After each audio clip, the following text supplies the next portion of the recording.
Unbridled ego, resentment, selfishness. You know, the workplace can be a breeding ground for all kinds of toxic emotions among people who work together. I think anger may be the most common. You feel it when your boss recognizes somebody else for good work that you actually did, or some colleague does something to just set you off.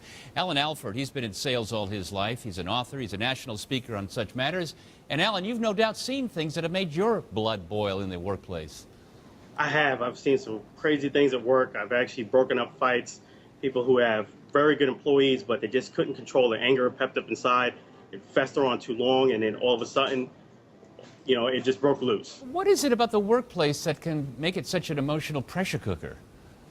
You have pressure, you have goals to meet, and then when that pressure comes, and then people tell you, you need to get this thing done, that becomes pressure, and then people kind of have a way of kind of irking it out of you a little bit. So it can get tough. Customers can be a little bit snipey with you sometimes. So it happens, unfortunately, but how to handle it is the biggest thing. Yeah, well, handling it. Let's talk about that. I mean, people let this pressure build. They harbor resentment, simmering rage sometimes. We have to, I guess, control that and somehow release it in a different way. Yes, exactly. Got to release it. Take a deep breath. Say yes when you do that. That's a good way to do it. Another way is that you can imagine yourself at a peaceful place, whether it be the golf range or someplace you enjoy. And that would be a good way to release some stress as well. Take some time out with the family and take it easy, because one misstep can end up costing you a great job or a great opportunity. Yeah, but it's not easy to do, because when you're caught up in the emotions of the moment, it's hard to sort of set back and go, oh, yes, I have to count to 10 now and take 10 deep breaths or something. Yeah, I know exactly what you're saying.